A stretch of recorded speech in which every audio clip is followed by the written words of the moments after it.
നമസ്കാരം. എഡിറ്റേഴ്സ് അവറിലേക്ക് സ്വാഗതം. ആദ്യം പ്രധാന വാർത്തകൾ. അമ്മയുടെ സ്നേഹസ്പർശം പോലെ സുമിക്സ് കിഡ്സ് വെയർ.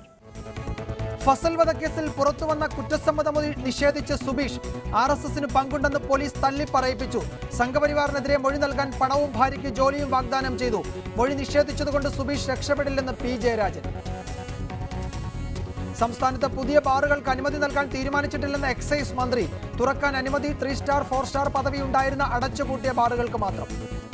ഇപ്പോൾ കേരളത്തിൽ നിലവിലുള്ള 3 സ്റ്റാർ ഹോട്ടലുകളിലും 4 സ്റ്റാർ ഹോട്ടലുകളിലുമാണ് മദ്യം വിതരണം ചെയ്യാൻ തീരുമാനിച്ചത്. UDF മദ്യനയത്തിനെതിരെ മുന്നണി യോഗത്തിൽ വിമർശനം. സമ്പൂർണ്ണ മദ്യനിരോധനം അപ്രായോഗികമെന്ന് CP ജോൺ.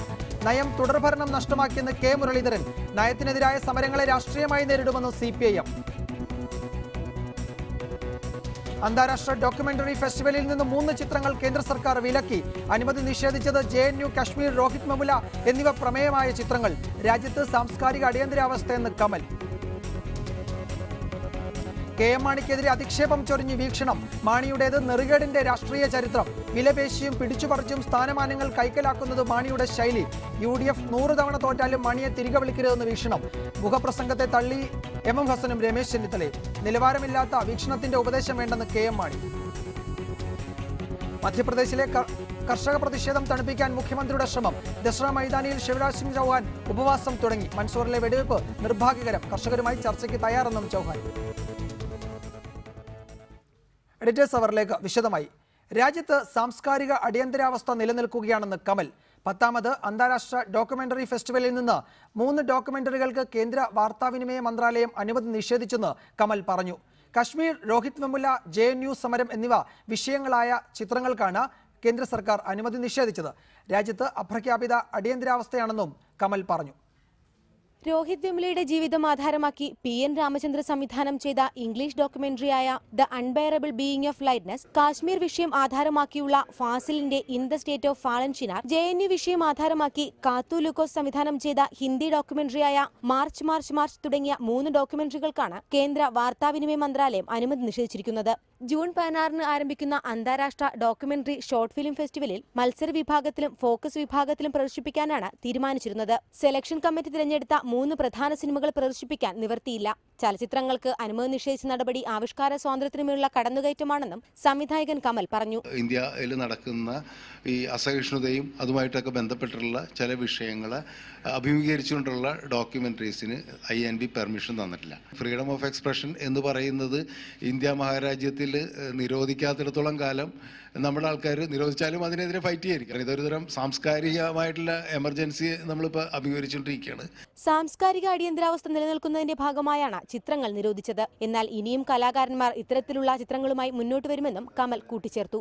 അപ്രഖ്യാപിത അടിയന്തരാവസ്ഥയാണ് ഇപ്പോൾ രാജ്യത്തുള്ളത്. ഇതിന്റെ ഭാഗമായാണ് ജനങ്ങളുടെ ഭക്ഷണകാര്യത്തിൽ പോലും കേന്ദ്ര സർക്കാർ നിയന്ത്രണം കൊണ്ടുവന്നതെന്നും സംവിധായകൻ കമൽ പറഞ്ഞു.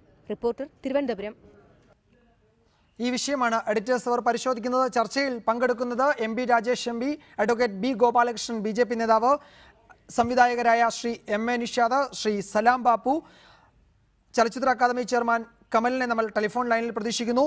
ഒപ്പം ഈ ഡോക്യുമെന്ററി ഫെസ്റ്റിവലിലേക്ക് വരേണ്ടിരുന്ന ചിത്രങ്ങളുടെ സംവിധായകരെയും നമ്മൾ ടെലിഫോൺ ലൈനിൽ പ്രതീക്ഷിക്കുന്നു. ആദ്യം ശ്രീ ഷോൺ സെബാസ്റ്റ്യൻ ടെലിഫോൺ ലൈനിലുണ്ട്. അദ്ദേഹമാണ് in the shade of fallen Chinar എന്ന ചിത്രത്തിൻ്റെ ഹ്രസ്വ ചിത്രത്തിൻ്റെ സംവിധായകരിൽ ഒരാൾ. ഈ ചിത്രത്തിന് പ്രദർശനാനുമതി നൽകേണ്ടതില്ല എന്ന് കേന്ദ്ര സർക്കാർ നിർദ്ദേശിച്ചതായി കമൽ പറഞ്ഞിരുന്നു. ശ്രീ ഷോൺ സെബാസ്റ്റ്യൻ, എന്താണ് താങ്കളുടെ ഈ ചിത്രത്തിൻ്റെ പ്രമേയം? കശ്മീരിലെ പ്രശ്നങ്ങൾ അടിസ്ഥാനമാക്കിയ ഒരു ഹ്രസ്വ ചിത്രത്തിന് പ്രദർശനാനുമതി നൽകേണ്ടതില്ലെന്ന് കേന്ദ്ര സർക്കാർ തീരുമാനിച്ചു. അത് താങ്കളുടെ ചിത്രം ആണ് എന്ന് മനസ്സിലാക്കുകയും ചെയ്യുന്നു. എന്താണ് ഈ ചിത്രത്തിലൂടെ താങ്കൾ ജനങ്ങളോട് പറയാൻ ശ്രമിച്ചത്, ആഗ്രഹിച്ചത്?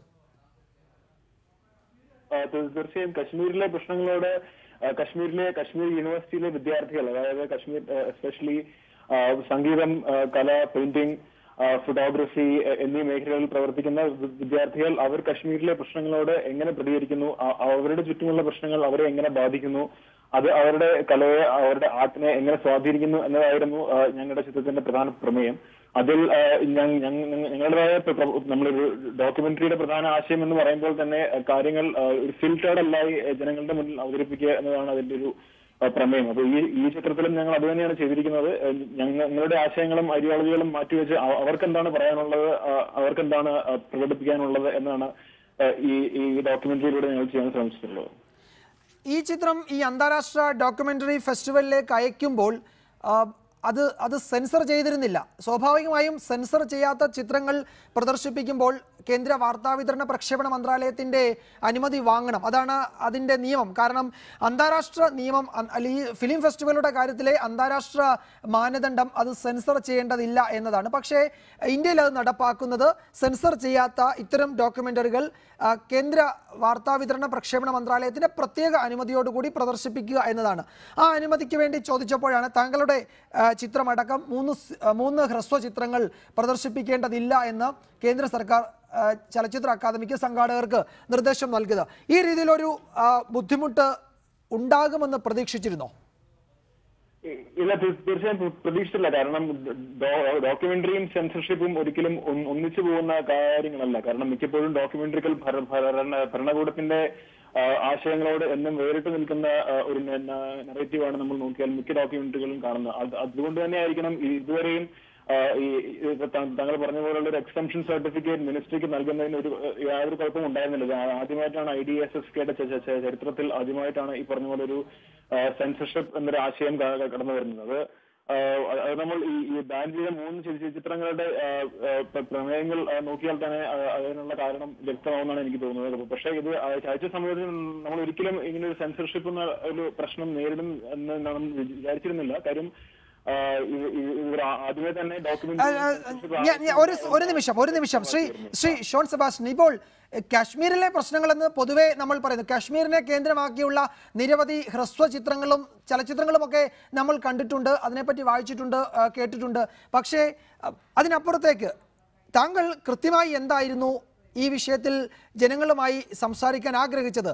കേന്ദ്ര സർക്കാരിന് ഇത്തരമൊരു തീരുമാനം എടുക്കണമെങ്കിൽ അതിൽ കേന്ദ്ര സർക്കാരിന് ബുദ്ധിമുട്ടുണ്ടാക്കുന്നത് എന്തെങ്കിലും ഉണ്ടെന്ന് അവർക്ക് തോന്നിയിട്ടുണ്ടാകണമല്ലോ.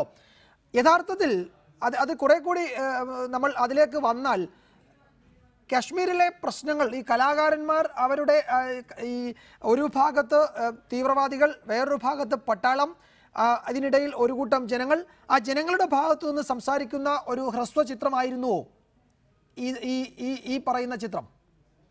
അതെ, തീർച്ചയായും നമ്മൾ കശ്മീരിനെ പറ്റിയുള്ള വിഷയങ്ങളും സിനിമകളും അല്ലെങ്കിൽ കൂടുതൽ ന്യൂസ് വാർത്തകളും മീഡിയ റിപ്പോർട്ടുകളും നോക്കിക്കഴിഞ്ഞാൽ എല്ലാം നമ്മളെ ഒരു വൺ സൈഡഡ്. അപ്പൊ ഞങ്ങൾ ഈ സിനിമയിലൂടെ ശ്രമിച്ചത് താങ്കൾ പറഞ്ഞ പോലെ തന്നെ കശ്മീരിനെ മറ്റൊരു രീതിയിൽ അപ്രോച്ച് ചെയ്യുക. കശ്മീരിലെ അല്ല, അതിലൊരു കാര്യം കൂടി, ബുർഹാൻ വാനിയുടെ മരണത്തിന് ശേഷം വാലിയിലെ കാര്യങ്ങളിൽ വലിയ തോതിലുള്ള മാറ്റങ്ങൾ സംഭവിച്ചിട്ടുണ്ട്.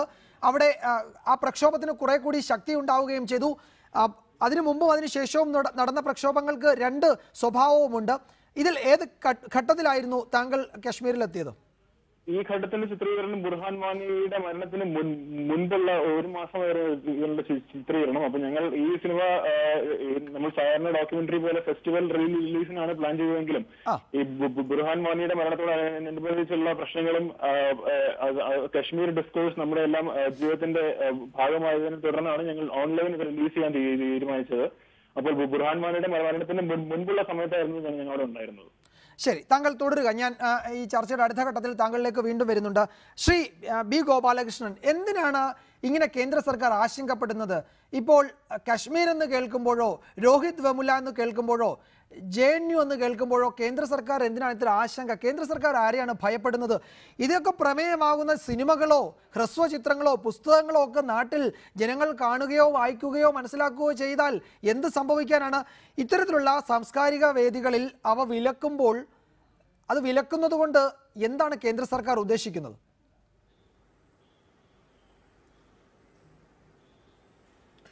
ഞാനിതിൽ 2 കാര്യം പറയാം വിജയകുമാറെ. ഒന്ന്, ഏത് സർക്കാരായാലും അത്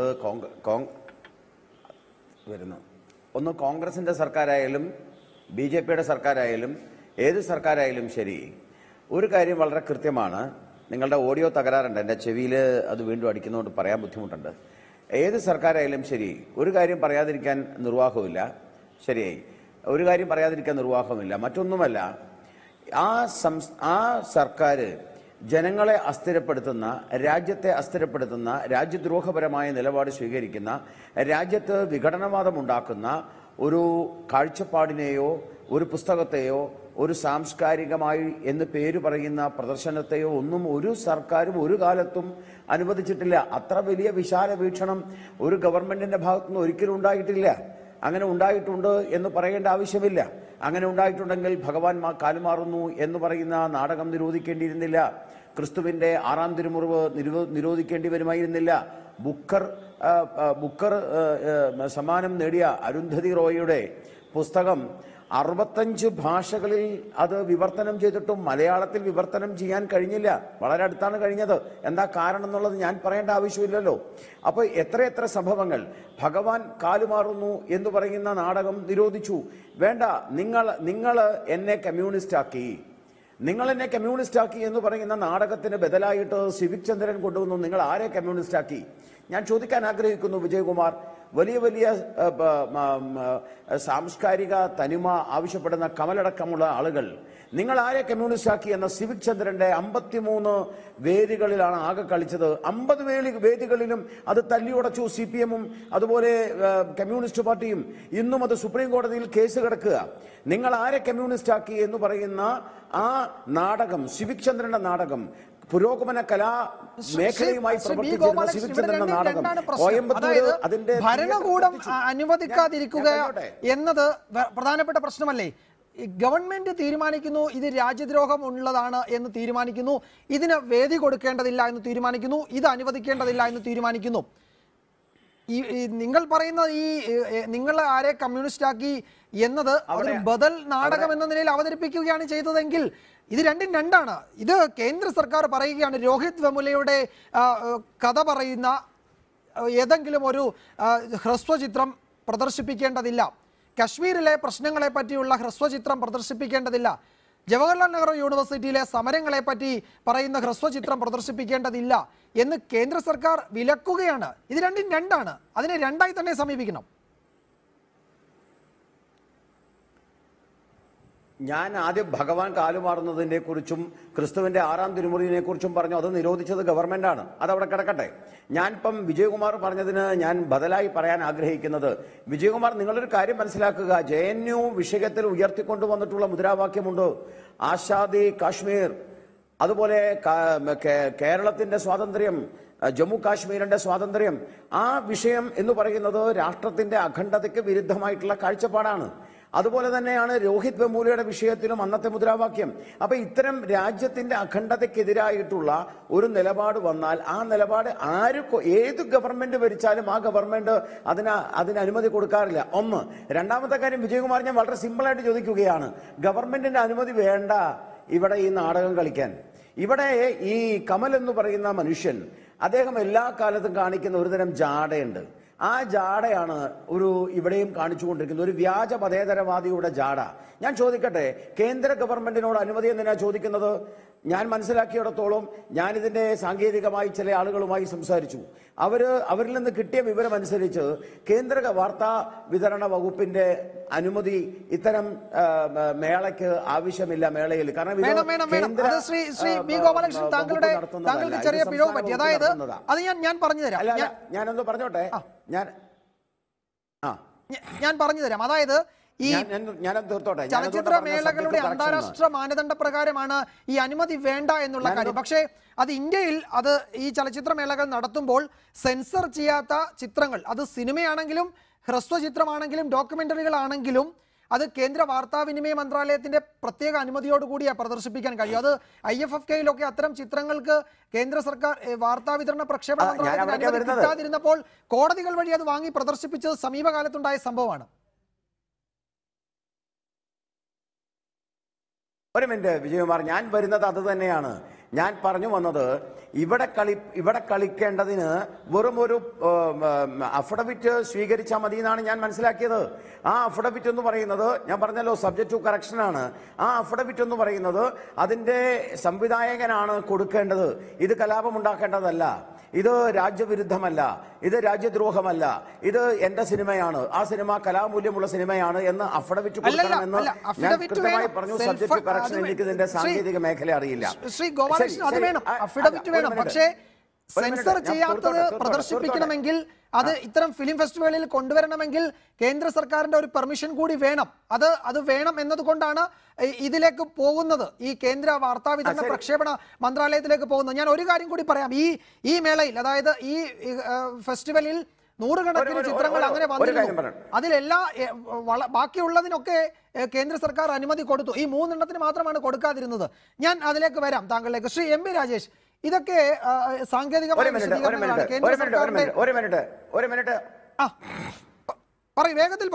വേഗത്തിൽ പറയൂ. ഞാൻ ഒന്ന് തീർത്തോട്ടെ വിജയകുമാർ, എന്നിട്ട് പറഞ്ഞു വേഗം. അപ്പോ എന്തൊക്കെ ആയാലും ശരി, ഗവൺമെന്റിന്റെ ഭാഗത്തു നിന്ന് ഒരു സാങ്ഷൻ കിട്ടണമെങ്കിൽ അതിന് ചില റെഗുലേഷൻസ് ഉണ്ട്, ചില സ്ട്രാറ്റജി ഉണ്ട് ഗവൺമെന്റുമായി ബന്ധപ്പെട്ട വിഷയത്തിൽ.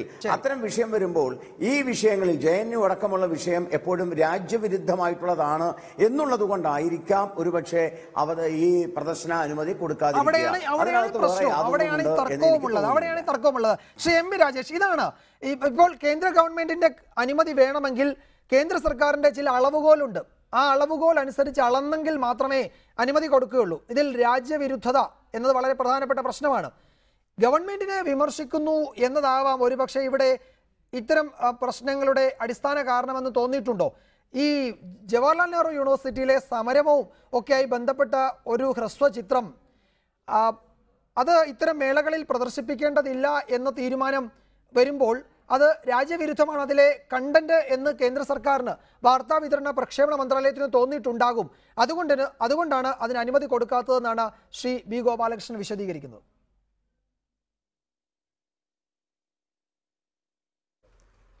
വിജയകുമാർ, സംഘപരിവാറിൻ്റെ ഒരു രീതി ഒരു മടിയുമില്ലാതെ, ഒരു കൂസലുമില്ലാതെ നുണ പറയും.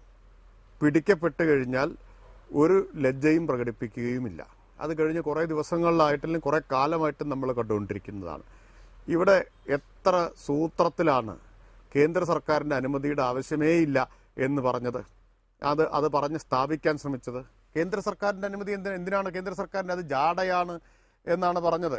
കമലിനെ വ്യക്തിപരമായിട്ട് അധിക്ഷേപിച്ചുകൊണ്ടാണ് പറഞ്ഞത്, അത് അയാളുടെ ഒരു ജാടയാണ് എന്നാണ് ഇവിടെ പറഞ്ഞത്.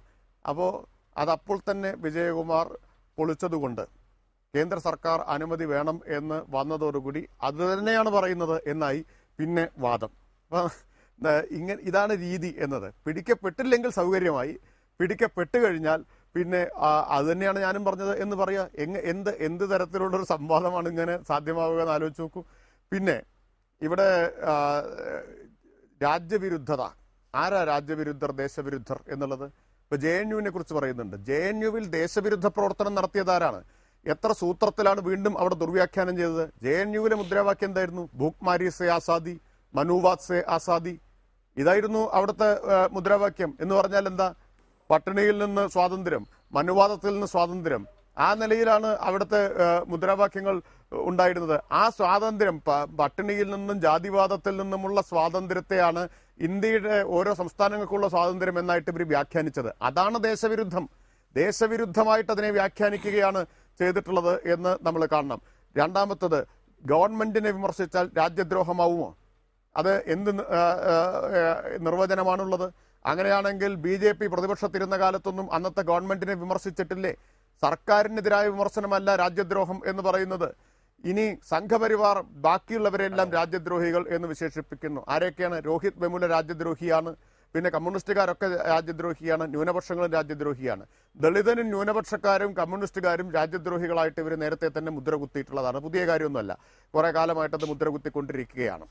അപ്പോൾ ഞാൻ പറഞ്ഞു വന്നത്, ഈ നിലയിൽ രാജ്യദ്രോഹികൾ എന്ന് ബാക്കിയുള്ളവരെ ആക്ഷേപിച്ചുകൊണ്ടിരിക്കുന്നു. എന്നാൽ ഞങ്ങൾ പറയുന്നു രാജ്യദ്രോഹികളായിട്ടുള്ളവർ സംഘപരിവാറാണ് എന്നത്. എന്താ രാജ്യദ്രോഹം എന്ന് പറഞ്ഞാൽ, ഇന്ത്യ എന്ന വൈവിധ്യത്തിൽ അധിഷ്ഠിതമായ, ബഹുസ്വരതയിൽ അധിഷ്ഠിതമായ ഒരു ജനാധിപത്യ മതനിരപേക്ഷ രാഷ്ട്രത്തെ നിരാകരിക്കുകയും ഹിന്ദു രാഷ്ട്രത്തെ പകരം വെക്കാൻ ശ്രമിക്കുകയും ചെയ്യുന്ന സംഘപരിവാറാണ് രാജ്യദ്രോഹികൾ. സ്വാതന്ത്ര്യ സമരത്തിലൂടെ ഉയർന്നു വന്നതാണ് മതനിരപേക്ഷ ജനാധിപത്യ ഇന്ത്യ എന്ന സങ്കല്പം. ആ സങ്കല്പത്തെ തള്ളിക്കളയുന്നതാണ് രാജ്യദ്രോഹം. അതുകൊണ്ട് ഞങ്ങളുടെ അഭിപ്രായത്തിൽ ഇവരാണ് രാജ്യദ്രോഹികൾ. അപ്പോൾ രാജ്യദ്രോഹം എന്നതിനും വ്യത്യസ്ത നിർവചനങ്ങളും വ്യാഖ്യാനങ്ങളും വരാം. ഞാൻ ചോദിക്കട്ടെ, ഇങ്ങനെയാണെങ്കിൽ ഇവർ എങ്ങനെയാണ് രവീന്ദ്രനാഥ് ടാഗോറിനെ ഏത് ഗണത്തിലാണ് കണക്കാക്കുന്നത്? നാഷണലിസം ഇസ് ദ ബിഗ്ഗസ്റ്റ് മെനേസ് എന്നാണ് രവീന്ദ്രനാഥ് ടാഗോർ അദ്ദേഹത്തിന്റെ ഓൺ നാഷണലിസം എന്ന വിഖ്യാതമായിട്ടുള്ള പ്രബന്ധത്തിൽ അദ്ദേഹം പറയാണ്. വീണ്ടും ഒരുപാടുണ്ട്, ഉദ്ധരിക്കാൻ സമയമില്ലാത്തതുകൊണ്ടും പ്രബന്ധം ഇപ്പം കൈവശമില്ലാത്തതുകൊണ്ടും ഞാൻ പറയുന്നില്ല എന്നേ ഉള്ളൂ. അദ്ദേഹം നാഷണലിസം ഏറ്റവും വലിയ ഒരു മെനേസ് ആണ് എന്ന് പറഞ്ഞ രവീന്ദ്രനാഥ് ടാഗോറിനെ അങ്ങനെയാണെങ്കിൽ രാജ്യദ്രോഹിയായിട്ട് തൂക്കിക്കൊല്ലുമായിരുന്നോ ഈ ഗവൺമെന്റിന്റെ കാലത്ത്? ചിലപ്പോൾ സംഭവിക്കുമായിരിക്കും, ഇല്ല എന്ന് ഞാൻ പറയുന്നില്ല. അപ്പൊ അതുകൊണ്ട് രാജ്യദ്രോഹം എന്നത് തങ്ങൾക്കിഷ്ടമില്ലാത്തവരെല്ലാം രാജ്യദ്രോഹികളാണ് എന്നത് അംഗീകരിക്കാവുന്നതല്ല. സർക്കാരിനെ വിമർശിക്കുന്നവരെല്ലാം രാജ്യദ്രോഹികളാണ് എന്നതും അംഗീകരിക്കാൻ കഴിയുന്ന കാര്യമല്ല. ഞങ്ങൾ പറയുന്നത് സംഘപരിവാറാണ് രാജ്യദ്രോഹികൾ എന്നതാണ്. അതിന് ഒട്ടേറെ ഉദാഹരണങ്ങളും തെളിവുകളും ഒക്കെ നിരത്തിയിട്ട് അത് സ്ഥാപിക്കാനും കഴിയും. അതുപോലെ തന്നെ എങ്ങനെയാണ് രോഹിത് വെമുലയെ കുറിച്ച് പറഞ്ഞാൽ അത് രാജ്യദ്രോഹമായി തീരുന്നത്? ഒരു ദളിത് വിദ്യാർത്ഥി ആത്മഹത്യ ചെയ്യേണ്ടി വരുന്ന ഒരു ദളിത് വിദ്യാർത്ഥിയെ കുറിച്ച് പറഞ്ഞാൽ അത് രാജ്യദ്രോഹമായിട്ട് തീരുന്നത് എങ്ങനെയാണ്? എന്ത് നിർവചനമാണ്? ആ നിർവചനം അസ്വീകാര്യമാണ്, അത് തള്ളിക്കളയുന്നു. അപ്പൊ സർക്കാരിനെ വിമർശിക്കാൻ പാടില്ല എന്ന് പറയുന്നതാണ് അടിയന്തരാവസ്ഥ. അതാണ് അടിയന്തരാവസ്ഥയിൽ ഉണ്ടായിട്ടുള്ളത്. പണ്ട് മഹാരാജാസ് കോളേജിൽ ഉണ്ടായിട്ട് അടിയന്തരാവസ്ഥ കാലത്ത് ഒരു സംഭവം ഇപ്പോൾ ഓർമ്മ വരികയാണ്. മഹാരാജാസ് കോളേജിൽ സർക്കാരിനെ വിമർശിക്കാൻ, അടിയന്തരാവസ്ഥയാണ്, വിമർശിക്കാൻ പാടില്ല. അന്ന് SFI പ്രവർത്തകർ ഒരു നോട്ടീസായിട്ട് അടിച്ചിറക്കിയത് ബർത്തോൾ ബർത്തിന്റെ ഒരു കവിതയാണ്. മരിച്ചുപോയ ജർമ്മൻ കവിയായ വിഖ്യാത കവിയായിട്ടുള്ള ബർത്തോൾ ബർത്തിന്റെ കവിത അടിച്ചിറക്കി നോട്ടീസായിട്ട്. അപ്പോൾ ആരോ പോലീസിനോട് വിളിച്ച് പറഞ്ഞു സർക്കാരിനെ വിമർശിക്കുന്ന നോട്ടീസ് ഇറക്കിയിട്ടുണ്ട് എന്നുള്ളത്. ഉടൻ പോലീസ് മഹാരാജാസ് കോളേജിൽ വന്ന് ക്ലാസ്സുകൾ മുഴുവൻ അരിച്ചു പെറുക്കി. എവിടെയാണ് ബർത്തോൾ ബർത്തിനെ ഒളിപ്പിച്ചിട്ടുള്ളത് എന്ന് ചോദിച്ച്. ഏതോ രസികൻ പറഞ്ഞു മട്ടാഞ്ചേരിയിലാണ് അവന്റെ വീട് എന്ന് പറഞ്ഞു. പോലീസ് നേരെ മട്ടാഞ്ചേരിയിലേക്ക് പോയി എന്ന് കേട്ടിട്ടുണ്ട്. അപ്പോൾ ഏതാണ്ട് അതിന് സമാനമായിട്ടുള്ള സ്ഥിതി. സർക്കാരിനെ വിമർശിച്ചാൽ അവരെ ഇങ്ങനെ ക്രൂശിക്കും എന്ന നില. ബർത്തോൾ ബർത്ത് ജർമ്മൻകാരനാണെന്നൊന്നും പാവപ്പെട്ട പോലീസുകാരന് അറിയില്ലല്ലോ. സർക്കാരിനെ വിമർശിക്കാൻ പാടില്ല എന്നേ പോലീസുകാരന് അറിയൂ. സർക്കാരിനെ വിമർശിച്ച ബർത്തോൾ ബർത്ത് മട്ടാഞ്ചേരിക്കാരനാണെങ്കിൽ മട്ടാഞ്ചേരിയിൽ പോയി പിടിക്കുക എന്നതാണ് പോലീസിന്റെ ഒരു ലൈൻ. അപ്പൊ ആ ഒരു സ്ഥിതിവിശേഷത്തെ അനുസ്മരിപ്പിക്കുന്നതാണ് ഇപ്പോൾ ഇന്ത്യയിൽ ഉണ്ടായിക്കൊണ്ടിരിക്കുന്ന സംഭവവികാസങ്ങൾ. ഇത് സാംസ്കാരിക മേഖലയിൽ മാത്രം ഒതുങ്ങി നിൽക്കുന്നതല്ല. ഇത് രാഷ്ട്രീയ മേഖലയിൽ മറ്റെല്ലാ മേഖലയിലും നമ്മൾ കണ്ടുകൊണ്ടിരിക്കുന്നു. ഇതിന്റെ ഭാഗമാണ് കഴിഞ്ഞ ദിവസം സീതാറാം യെച്ചൂരിക്കെതിരായിട്ട് AKG ഭവനിൽ കയറി നടത്തിയ ആക്രമണം. അന്നും പറഞ്ഞ ന്യായങ്ങൾ ഇതൊക്കെയായിരുന്നു. അത് ഞങ്ങൾക്ക് യാതൊരു ബന്ധമില്ല എന്ന് പറഞ്ഞത്. ബന്ധം തെളിയിക്കുന്ന തെളിവുകൾ ഇപ്പൊ പുറത്തു വന്നു കഴിഞ്ഞു. ഇനി വേണമെങ്കിൽ അതും പറയാം, സമയം അനുവദിച്ചു കഴിഞ്ഞാൽ. ഒരു ബന്ധമില്ല എന്ന് പറയുക, തങ്ങൾക്ക് ഇഷ്ടമുള്ളതെല്ലാം ചെയ്യുക, എന്നിട്ട് കൈ കഴുകുക. ശരി, ഞാൻ വരാം. ശ്രീ ബി ഗോപാലകൃഷ്ണൻ, ഇവിടെ ജനാധിപത്യത്തിൽ ഭിന്നാഭിപ്രായം പറയാനുള്ള അവകാശമുണ്ട്. വിരുദ്ധാഭിപ്രായം ഉള്ളവർക്ക് അതും പറയാം. അങ്ങനെയാണ് നമ്മുടെ രാജ്യത്തെ ജനാധിപത്യം അതിൻ്റെ സർഗാത്മകമായ ഘട്ടങ്ങളിലൂടെ കടന്നു പോയിട്ടുള്ളത്. അത് ജനാധിപത്യത്തെ കൂടുതൽ കരുത്തുറ്റതാക്കുകയാണല്ലോ ചെയ്യുന്നത്. എന്തിനാണ് ഈ രീതിയിൽ വേറൊരാൾ വേറൊരു അഭിപ്രായം പറയുന്നുവെങ്കിൽ അത് കേൾക്കുന്നവർ തീരുമാനിക്കട്ടെ, കാണുന്നവർ അത് തീരുമാനിക്കട്ടെ. ജഡ്ജ് ചെയ്യാനുള്ള തീരുമാനം അത് ജനങ്ങൾക്ക് വിട്ടുകൊടുക്കുക, അതല്ലേ വേണ്ടത്. ഇപ്പോൾ ഈ ഹ്രസ്വ ചിത്രങ്ങൾ കശ്മീരിൻ്റെ കഥ പറയുന്നതോ രോഹിത് വെമുലയുടെ കഥ പറയുന്നതോ ജവഹർലാൽ നെഹ്റു യൂണിവേഴ്സിറ്റിയുടെ കഥ പറയുന്നതോ ആയ ചിത്രങ്ങൾ ജനങ്ങൾ കണ്ടാൽ, അത് ഇത്തരം മേളകളിൽ പ്രദർശിപ്പിച്ചാൽ, അതിന് സമ്മാനം ലഭിച്ചാൽ ഒന്നും സംഭവിക്കില്ലെങ്കിൽ പിന്നെ എന്തിനാണ് ഈ ഗവൺമെൻറ് ആശങ്കപ്പെടുന്നത്? ഇതിൽ രാജ്യവിരുദ്ധത എന്ന് പറയുന്നത് അത് അത് അത് ആപേക്ഷികമല്ലേ ഈ രാജ്യവിരുദ്ധത? MP രാജേഷ് പറയുന്നത് പോലെ ഇടതുപക്ഷം രാജ്യവിരുദ്ധരാണെന്ന് സംഘപരിവാർ പറയുന്നു, സംഘപരിവാർ രാജ്യവിരുദ്ധരാണെന്ന് ഇടതുപക്ഷം പറയുന്നു. അപ്പോൾ ഇതൊക്കെ ആപേക്ഷികമാണ്. ഇതൊക്കെ തീരുമാനിക്കാൻ ഗവൺമെന്റ് ആരാണ്? ഗവൺമെന്റ് ആണോ ഇതിൻ്റെയൊക്കെ തീരുമാനമെടുക്കുകയും ഇതിന്റെ സർട്ടിഫിക്കറ്റ് കൊടുക്കുകയും ഒക്കെ ചെയ്യേണ്ട അതോറിറ്റി ഗവൺമെന്റ് ആണോ?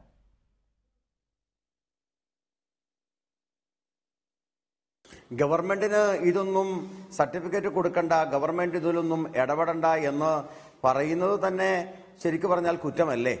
കാരണം ഗവൺമെന്റ് അല്ലേ ഈ നാട്ടിൽ ജനാധിപത്യത്തെ നിലയ്ക്ക് നിർത്തേണ്ടതും ജനാധിപത്യത്തെ നിയന്ത്രിക്കേണ്ടതും.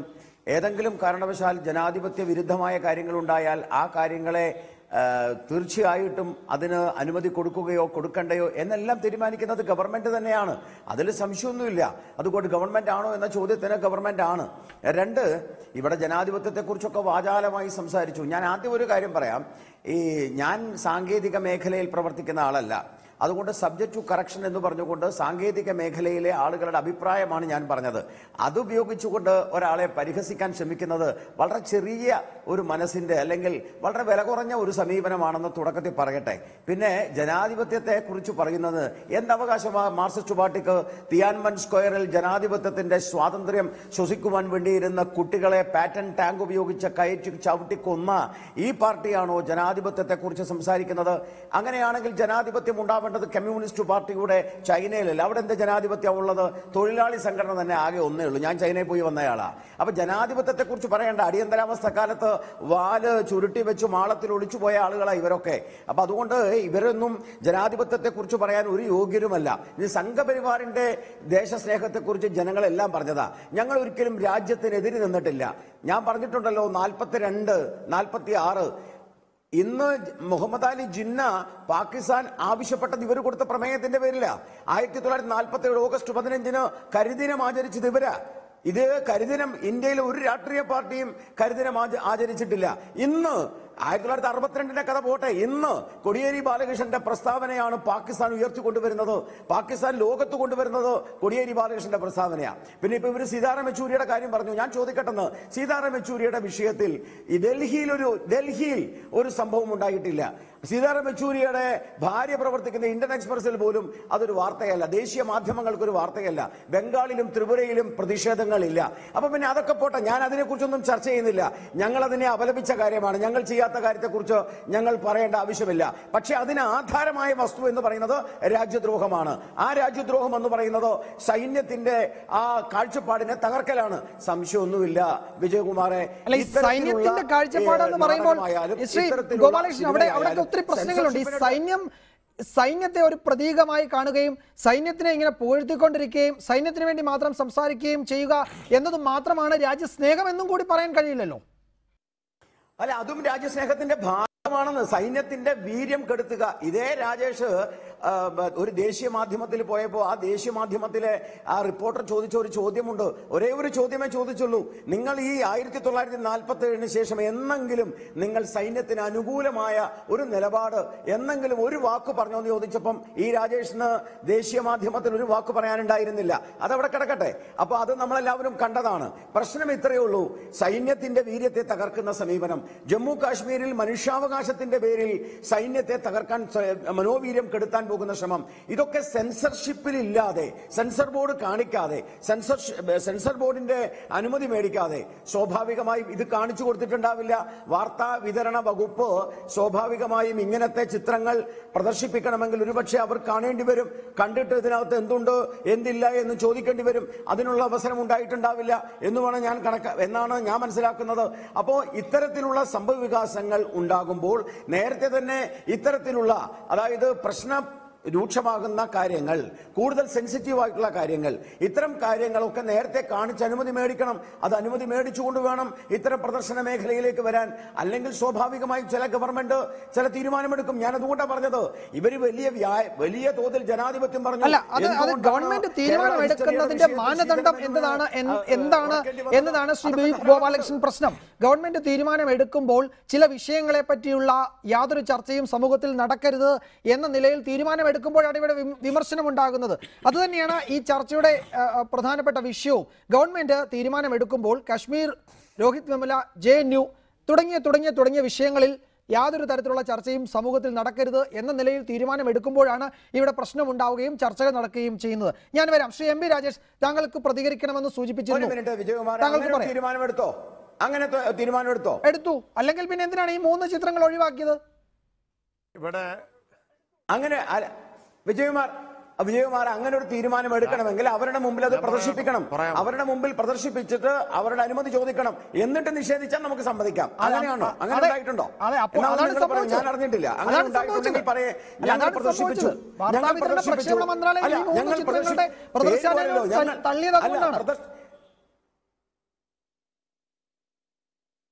തള്ളിയത് കണ്ടിട്ടാണോ കാണാതെയാണോ? അതും കൂടി പറയേ. അതുകൊണ്ടാണ് പറയുന്നത്. ഞാൻ മനസ്സിലാക്കിയിട്ടില്ല.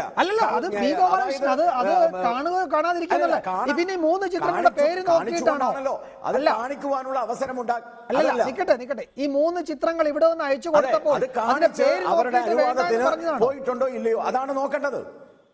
അത് കാണാൻ വേണ്ടിയാണല്ലോ, അത് കണ്ടിട്ട് അഭിപ്രായം പറഞ്ഞു നോക്കിയിട്ടാണോ വേണ്ടെന്ന് പറഞ്ഞത്, അതോ അത് കാണിക്കാതെയാണോ പറഞ്ഞത് എന്നുള്ളതിനെ കുറിച്ച് അത് കൃത്യമായിട്ട് അറിയണം. അല്ല, എനിക്ക് തോന്നുന്നില്ല.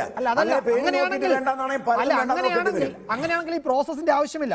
ഇവിടെ നിന്ന് ഈ 3 ചിത്രങ്ങളുടെ പ്രദർശനാനുമതി സംബന്ധിച്ച് തീരുമാനമെടുക്കാൻ കേന്ദ്ര വാർത്താവിതരണ പ്രക്ഷേപണ മന്ത്രാലയത്തോട് ആവശ്യപ്പെടുമ്പോൾ ഇത് വേണ്ട എന്ന് അവർ തീരുമാനിക്കുന്നത് കാണാതെ ആയിരിക്കുമോ?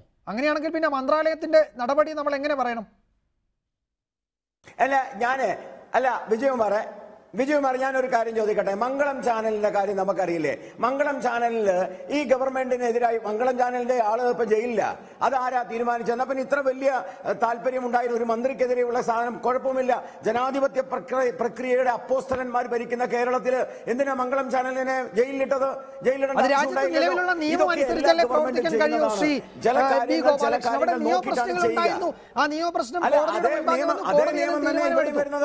മംഗളം ചാനലിനോട് മംഗളം ചാനലിനെതിരെ കേസെടുത്തില്ലേ? അതേ സമീപനം തന്നെ ചില സർക്കാർ സ്വീകരിക്കും. അത് ഇതിനു മുമ്പ് ഉണ്ടായിട്ടുണ്ട്. ഏത് തരത്തിൽ ചേരുന്ന ഉദാഹരണമാണെന്ന് എനിക്കറിയില്ല. ശ്രീ രാജേഷ്, താങ്കൾക്ക് പറയാം.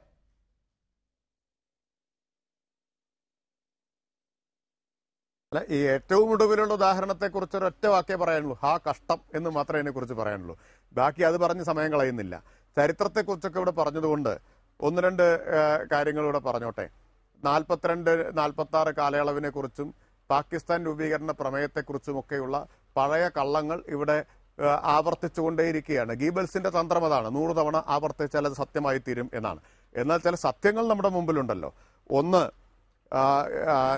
ശ്യാമപ്രസാദ് മുഖർജി ഉൾപ്പെടെയുള്ള ജനസംഘത്തിന്റെ സ്ഥാപകനായ ശ്യാമപ്രസാദ് മുഖർജി ക്വിറ്റ് ഇന്ത്യ സമരകാലത്ത് സർവേന്ത്യ ലീഗിന്റെ ജിന്നയുടെ സർവേന്ത്യ ലീഗിനോടൊപ്പം അധികാരം പങ്കിട്ടത്, പല പ്രവിശ്യകളിലും അധികാരം പങ്കിട്ടതും ശ്യാമപ്രസാദ് മുഖർജി തന്നെ മന്ത്രിയായിരുന്നതും ഒരു വസ്തുതയാണ്, ഞാൻ ഓർമ്മിപ്പിക്കുകയാണ്. രണ്ടാമത്തെ കാര്യം ഇവിടെ ജിന്ന പാകിസ്ഥാൻ രാജ്യം ആവശ്യപ്പെട്ടത് കമ്മ്യൂണിസ്റ്റ് പാർട്ടി പ്രമേയത്തെക്കുറിച്ചാണെന്നുള്ള അതിഗംഭീരമായിട്ടുള്ള കല്ലുവെച്ച നുണ ഇവിടെ പ്രചരിപ്പിക്കുകയുണ്ടായി. യഥാർത്ഥത്തിൽ ജിന്ന 41-ലാണ് ഇത് ആവശ്യപ്പെടുന്നത്. അതിനും 2 വർഷം മുമ്പ് 1939 ഹിന്ദു മഹാസഭയുടെ സമ്മേളനത്തിൽ അധ്യക്ഷം വഹിച്ചുകൊണ്ട് നടത്തിയ പ്രസംഗത്തിൽ സവർക്കറാണ് പറഞ്ഞത്, ഹിന്ദുക്കൾക്കും മുസ്ലിങ്ങൾക്കും ഒരു രാജ്യമായിട്ട് പോകാനാവില്ല, അതുകൊണ്ട് ഹിന്ദുക്കൾക്ക് പ്രത്യേക രാഷ്ട്രം വേണം എന്ന് പറഞ്ഞ ദ്വിരാഷ്ട്ര സിദ്ധാന്തം ജിന്നയ്ക്കും 2 വർഷം മുമ്പേ മുന്നോട്ട് വെച്ച ആളാണ് സവർക്കർ. ഇനി മൂന്നാമത്തെ രാജ്യസ്നേഹത്തിന്റെ കുത്തക പറയുന്നുണ്ടല്ലോ, സവർക്കർ എഴുതിയിട്ടുള്ള മാപ്പപേക്ഷയുണ്ട്. ആ മാപ്പപേക്ഷ ഇന്ന് ലഭ്യമായിട്ടുള്ളതാണ്, ചരിത്രരേഖയിലുണ്ട്, ലഭ്യമായിട്ടുള്ളതാണ്. ഇൻപുട്സ് എത്ര ഇൻസ്റ്റന്റ് ആയിട്ട് കിട്ടിയാലും ഇതൊന്നും നിഷേധിക്കാൻ കഴിയുന്ന കാര്യങ്ങളല്ല. ആ മാപ്പപേക്ഷയിൽ സവർക്കർ പറയുന്നത് എന്താ? ഇനി മേലിൽ രാഷ്ട്രീയ പ്രവർത്തനം നടത്തില്ല എന്നാണ്. എന്നെ മോചിപ്പിച്ചാൽ, എന്നെയും എൻ്റെ സഹോദരനെയും മോചിപ്പിച്ചാൽ ഇനി രാഷ്ട്രീയ പ്രവർത്തനം നടത്തില്ല എന്ന് പറഞ്ഞ് ബ്രിട്ടീഷുകാരുടെ കാല് പിടിച്ച് കരഞ്ഞ് ഓരോ മാപ്പപേക്ഷയെ അവസാനിപ്പിക്കുന്നത് യുവർ ഒബീഡിയന്റ് സർവന്റ് എന്ന് പറഞ്ഞിട്ടാണ്. അതായിരുന്നു ഇവർ. ബ്രിട്ടീഷ് സാമ്രാജ്യത്വത്തിന്റെ വിശ്വസ്ത ഭൃത്യന്മാരായിട്ട് പ്രവർത്തിച്ചവരാണ് സംഘപരിവാർ. ഇനിയും തെളിവുകളും ഉദാഹരണങ്ങളും വേണോ രാജ്യസ്നേഹത്തിന്റെ? ചരിത്രം വിടാം. ഇനി വർത്തമാനകാലത്തേക്ക് വരിക. എന്താ JNU ചെയ്തത്? ആരാ രാജ്യദ്രോഹം ചെയ്തത്? വ്യാജ വീഡിയോ ഉണ്ടാക്കിയവരാണ്. ആ വ്യാജ വീഡിയോ ഉണ്ടാക്കി സി ന്യൂസ് എന്ന മാധ്യമത്തിന്റെ കൊണ്ട് അത് അവതരിപ്പിച്ച് അതിൽ പ്രതിഷേധിച്ചാണ് വിശ്വദീപക് എന്ന മാധ്യമ പ്രവർത്തകൻ ജോലി രാജിവെച്ച് പോയത് എന്ന് നിങ്ങൾ ഓർമ്മിക്കുക. അപ്പോൾ ഇല്ലാത്ത കാര്യം വ്യാജമായിട്ട് കെട്ടിച്ചമച്ച് രാജ്യത്ത് സംഘർഷമുണ്ടാക്കാൻ ശ്രമിച്ചത് നിങ്ങളാണോ രാജ്യദ്രോഹികൾ, അതോ JNUവിന്റെ വിദ്യാർത്ഥികളാണോ? ഏറ്റവും ഒടുവിൽ കുമ്മനത്തിന്റെ വീഡിയോ വരെയുള്ള ഉദാഹരണങ്ങൾ നമ്മുടെ മുമ്പിലുണ്ട്. സുരേന്ദ്രന്റെ ഫേസ്ബുക്ക് പോസ്റ്റ് ഉണ്ട്. ഏറ്റവും ഒടുവിൽ കൊലപാതകത്തിന്റെ ഒരു കൊലപാതകം നടത്തി അത് മറ്റൊരാളുടെ തലയിലിട്ട സുബീഷ് എന്ന RSSകാരന്റെ ഉദാഹരണങ്ങളുണ്ട്. ഉദാഹരണങ്ങൾക്ക് ചരിത്രത്തിൽ മുതൽ ഈ നിമിഷം വരെ പഞ്ഞമില്ല. അനേകം ഉദാഹരണങ്ങൾ നമ്മുടെ മുമ്പിൽ ഇരിക്കുകയാണ്. എന്നിട്ട് ഈ ആസൂത്രിതമായിട്ടുള്ള ഈ നുണപ്രചരണം, ആ നുണപ്രചരണത്തിന്റെ രീതിയാണ് ഇപ്പോൾ തുടർന്നുകൊണ്ടിരിക്കുന്നത്. ഇനി ഒരു കാര്യം കൂടി പറയട്ടെ. നേരത്തെ ഇവിടെ അദ്ദേഹം സ്ഥാപിക്കാൻ ശ്രമിച്ചത് കേന്ദ്ര സർക്കാരിന്റെ അനുമതി ആവശ്യമില്ല എന്നാണ്. അത് സാങ്കേതിക പരിജ്ഞാനം ഇല്ലാത്തതുകൊണ്ടാണെന്ന് തിരുത്തി. ശരി, എന്നാൽ കേന്ദ്ര സർക്കാരിന്റെ അനുമതി ആവശ്യമില്ല എന്ന് എത്ര ഖണ്ഡിതമായിട്ടാണ് നേരത്തെ പറഞ്ഞു കളഞ്ഞത്. ഞാൻ പറഞ്ഞു വന്നത് ഇവിടെ രാജ്യദ്രോഹത്തെക്കുറിച്ചുള്ള സംഘപരിവാറിന്റെ കാഴ്ചപ്പാടുകൾക്ക് എല്ലാവരും കീഴടങ്ങണം എന്ന് പറയുന്നത് തന്നെയാണ് രാജ്യദ്രോഹം. നിങ്ങൾ സൈന്യത്തെക്കുറിച്ച് ഇവിടെ പറഞ്ഞു. സാമാന്യം പത്രപാരായണം നടത്തുന്ന ഏതൊരാൾക്കും അറിയുന്നതാണ് സർജിക്കൽ സ്ട്രൈക്കിന് ശേഷം CPIMന്റെ പോളിറ്റ് ബ്യൂറോ പുറപ്പെടുവിച്ച പ്രസ്താവന ഇന്ത്യയിൽ എല്ലാ പത്രങ്ങളും പ്രാധാന്യത്തോടെ പ്രസിദ്ധീകരിച്ചിരുന്നു. പത്രം വായിക്കുന്ന എല്ലാവർക്കും അറിയാം ഇന്ത്യൻ സൈന്യത്തെ അഭിനന്ദിച്ചുകൊണ്ടുള്ള പോളിറ്റ് ബ്യൂറോയുടെ പഴയതല്ല, ഇപ്പോഴത്തെ സർജിക്കൽ സ്ട്രൈക്കിന് ശേഷം. ഇനി എത്ര ഉദാഹരണങ്ങൾ ആവശ്യമായിട്ടുണ്ട്? അപ്പൊ സൈന്യത്തിന്റെ കുത്തക നിങ്ങൾക്കാണ് എന്നൊന്നും ധരിക്കരുത്. സൈന്യം എന്ന് പറഞ്ഞാൽ ഇന്ത്യയിലെ പാവപ്പെട്ട സാധാരണക്കാരായിട്ടുള്ള ആളുകൾ അടങ്ങുന്നതാണ്. സൈന്യത്തിന്റെ പേരിൽ ആണയിടുന്ന ഇതേ ആളുകളാണ് പാവപ്പെട്ട സൈനികൻ ഭക്ഷണം കിട്ടുന്നില്ല എന്ന് പറഞ്ഞപ്പോൾ അയാൾക്കെതിരായിട്ട് നടപടിയെടുത്തത്. BSFലെ ഒരു ജവാൻ ഭക്ഷണം പോലും മര്യാദയ്ക്ക് സൈനികർക്ക് കൊടുക്കാൻ കഴിയാത്ത ഒരു ഭരണകൂടമാണ് സൈനിക പ്രേമം നടിക്കുന്നത്. ഇത് ഇവരുടെ മറ്റൊരു തട്ടിപ്പാണ്, മറ്റൊരു കാപട്യവും വഞ്ചനയുമാണത്. ശരി, ഞാൻ മറ്റു 2 അതിഥികളിലേക്ക് കൂടി പോയതിനു ശേഷം വീണ്ടും നിങ്ങളിലേക്ക് വരാം. ശ്രീ MA നിഷാദ്, ഇവിടെ ഇപ്പോൾ നമുക്കറിയാം MD വാസുദേവൻ നായർ നോട്ട് നിരോധനത്തെ പറ്റി പ്രസംഗിച്ചപ്പോൾ അദ്ദേഹത്തിന് അതിനെപ്പറ്റി പറയാൻ എന്ത് അവകാശമെന്ന് ചോദിച്ചു. അദ്ദേഹത്തിൻ്റെ 2ാം ഊഴം സിനിമയാക്കുമ്പോൾ അത് മഹാഭാരതം എന്ന പേരിൽ ഇറക്കിയാൽ ചിലപ്പോൾ തിയേറ്റർ കാണില്ല എന്ന് ശശികല ടീച്ചർ പറഞ്ഞു.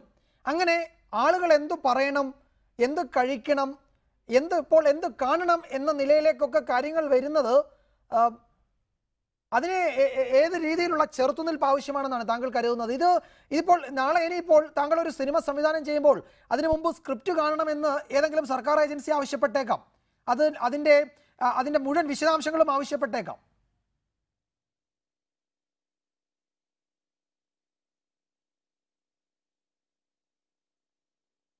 ഒരു യാഥാർത്ഥ്യമായി മാറിക്കൊണ്ടിരിക്കുകയാണ്. നമ്മുടെ വീട്ടുമുറ്റത്തു നിന്ന് തീന്മേശയിലേക്കും പിന്നെ അടുക്കളയിലേക്കും ഇപ്പോൾ സാംസ്കാരിക അടിയന്തരാവസ്ഥയിൽ വരെ എത്തിച്ചിരിക്കുന്നു ഫാസിസം. അപ്പോൾ സ്വാഭാവികമായിട്ടും ഇതിലൊന്നും ഒരു അത്ഭുതവും തോന്നില്ല. കാര്യം ഒരു ഫാസിസ്റ്റ് ഗവൺമെൻറ് ഇന്ത്യ ഭരിക്കുമ്പോൾ ഇതല്ല ഇതിൻ്റെ അപ്പുറവും സംഭവിക്കും. ഇവിടെ ഒരു ചെറുത്തുനിൽപ്പ് ആവശ്യമാണ്, സാംസ്കാരിക മേഖലയിലാണെങ്കിലും അല്ലാത്തടത്താണെങ്കിലും. ഇവരുടെ ഈ തിട്ടൂരം നടപ്പിലാക്കാൻ വേണ്ടി അല്ലല്ലോ നമ്മൾ നിൽക്കുന്നത്. ഈ ജനാധിപത്യ മതേതര രാജ്യത്ത് ഇവർ കൊണ്ടുവരുന്നത് മാത്രമാണ് നിയമം, ഇവർ പറയുന്നത് അനുസരിക്കണം, റാം മൂടി നിൽക്കണമെന്ന് പറയുന്നത് നടപടിയുള്ള കേസല്ല. സാംസ്കാരിക രംഗത്ത് മാത്രമല്ല, കൽബുർഗി പോലുള്ള എത്രയോ ഉദാഹരണങ്ങൾ നമുക്കുണ്ട്. ഓരോ തവണയും എതിർ ശബ്ദങ്ങളെ അടിച്ചമർത്തുക എന്നുള്ളത് ഇവരുടെ ഒരു രീതി തന്നെയാണ്. ഇപ്പോൾ NDTVക്കെതിരായിട്ടുള്ളത്, അപ്പോൾ പ്രണയ് റോയ് പറഞ്ഞത് സത്യമാണ്. നമ്മൾ ക്രോൾ ചെയ്തിട്ടുള്ളൂ, യു ഷുഡ് സ്റ്റാൻഡ് അപ്പ്. ഇതിനെതിരെ ശക്തമായി പ്രതികരിക്കുക തന്നെ വേണം. ശ്രീ ഗോപാലകൃഷ്ണൻ, അദ്ദേഹത്തോടുള്ള ബഹുമാനം കൊണ്ട് ഞാനൊരു കാര്യം പറയട്ടെ. അദ്ദേഹം പറഞ്ഞ മുഴുവൻ കേട്ടു, അദ്ദേഹത്തിൻ്റെ ചർച്ചകളൊക്കെ ഞാൻ കാണാറുണ്ട്. വിവരമില്ലായ്മ ഒരു കുറ്റമല്ല, അത് രാജ്യദ്രോഹത്തിലോ അല്ലെങ്കിൽ ദേശസ്നേഹത്തിൻ്റെ പരിധിയിലോ വരുന്നതല്ല. അദ്ദേഹം പറഞ്ഞതിനോട് എനിക്ക് ശക്തമായ എതിർപ്പുണ്ട്. കമൽ ജാട കാണിക്കാനാണ് ഇത് ചെയ്തതെന്നാണ് അദ്ദേഹം പറഞ്ഞത്. പിന്നീട് അദ്ദേഹത്തിന് മനസ്സിലായി അദ്ദേഹം പറഞ്ഞത് തെറ്റാണെന്ന് മനസ്സിലായപ്പോൾ അദ്ദേഹം വളരെ വിദഗ്ധമായി അതിൽ നിന്ന് ഒഴിഞ്ഞു മാറി. എനിക്ക് നിങ്ങളോടൊക്കെ പറയാനുള്ള ഒറ്റ കാര്യമേ ഉള്ളൂ, സാംസ്കാരികമായിട്ടോ അല്ലെങ്കിൽ കലാകാരന്മാരെയോ ഒതുക്കാനോ അടിച്ചമർത്താനോ പറ്റില്ല. 1000 പേർ ഉയർത്തെഴുന്നേക്കും. ഇവിടെ ഇപ്പോൾ താങ്കൾ വിജയകുമാർ സൂചിപ്പിച്ച പോലെ നാളെ ഒരു കലാരൂപം, സിനിമയാവട്ടെ നാടകമാകട്ടെ, അത് എടുക്കുന്നതിന് മുമ്പ് ഗവൺമെൻറ്റിന് അല്ലെങ്കിൽ ഭരിക്കുന്ന ഫാസിസ്റ്റ് ഗവൺമെൻറ്റിന് അപ്രിയമായി എന്തെങ്കിലും ഉണ്ടോ എന്ന് അവർ നോക്കുകയോ ഭക്ഷണം രുചിച്ച് നോക്കുന്നത് പോലെ തന്നെ ഇത്തരം കാര്യങ്ങളിൽ ഇടപെടുമെന്നുള്ള കാര്യത്തിൽ യാതൊരു സംശയവുമില്ല. പക്ഷേ ശക്തമായ ഒരു ചെറുത്തുനിൽപ്പ് ഇന്ത്യയിലെ ജനാധിപത്യ മതേതര വിശ്വാസികൾ ഒന്നടങ്കം നിന്നുകൊണ്ട് ഇതിനെതിരെ ശക്തമായി പോരാടുക തന്നെ വേണം. ഇപ്പോൾ തന്നെ സമയം അതിക്രമിച്ചിരിക്കുകയാണ്. ശ്രീ സലാം ബാപ്പു, ഇതിൽ നമുക്കറിയാം ഇത് ഏതെങ്കിലും ഒരു ഗവൺമെന്റിന്റെ മാത്രം ഏറെയും കുറഞ്ഞും പലപ്പോഴും കണ്ടിട്ടുണ്ട്. കലാകാരന്മാർ പല ഘട്ടങ്ങളിലും ഇതിന് ഇരയാക്കപ്പെടുകയും ചെയ്തിട്ടുണ്ട്.